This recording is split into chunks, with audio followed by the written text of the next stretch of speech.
पर्यावरण संवर्धनासाठी कार्यरत असलेल्या स्वाब संस्थेच्या स्वच्छता दूतांनी नागभीड तालुक्यातील तळोधी वनपरिक्षेत्रातील प्रसिद्ध पेजागड सात बहिणी डोंगर परिसरात व्यापक स्वच्छता मोहीम राबवून डोंगर प्लास्टिक मुक्त केला। महाशिवरात्रीच्या जत्रेमुळे डोंगरावर साचलेला प्लास्टिक कचरा, पाण्याच्या बाटल्या आणि दारूच्या बाटल्या असा एकूण 2 ट्रॅक्टर कचरा संकलित करून त्याची योग्य विल्हेवाट लावण्यात आली। या तीर्थक्षेत्रावर महाशिवरात्रीनिमित्त लाखो भाविकांनी भेट दिली होती।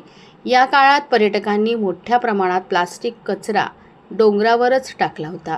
हा भाग घनदाट जंगल आणि वन्यजीवांचा वावर असल्याने प्लास्टिक कचरा पर्यावरणास घातक ठरू शकतो। ही बाब लक्षात घेऊन स्वॅब संस्थेच्या सावरगाव, तळोधी, कन्हाळगाव, ओवाळा आणि सावंगी येथील महिला व पुरुष स्वच्छता दूतांनी श्रमदान केले।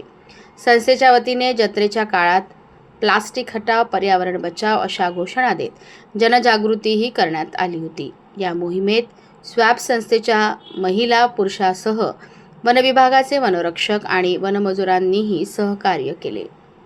मित्रांनो, हा आहे प्लास्टिक कचरा जो आपल्या सात बहिणी सेवन सिस्टर हिल म्हणून प्रसिद्ध आहे, धार्मिक स्थळ आहे। येतं महाशिवरात्रीची मोठी जत्रा भरते।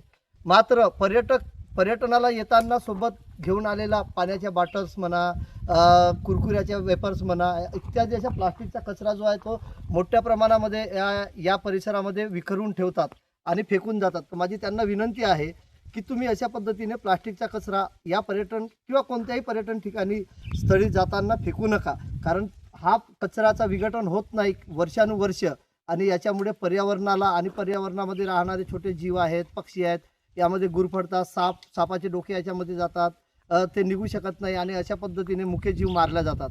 म्हणून आमच्या स्वॅब संस्था आणि वन विभागाच्या मार्फतीने दरवर्षी वर्षातून 2-3दा आम्ही या सात बहिणी डोंगर परिसरामध्ये येतो आणि पायथ्यापासून तर शिखरापर्यंत संपूर्ण विखुरलेला प्लास्टिकचा कचरा, प्लास्टिकच्या पाण्याच्या बॉटल्स आणि प्लास्टिक बॅग उचलून आम्ही स्वच्छ करत असतो।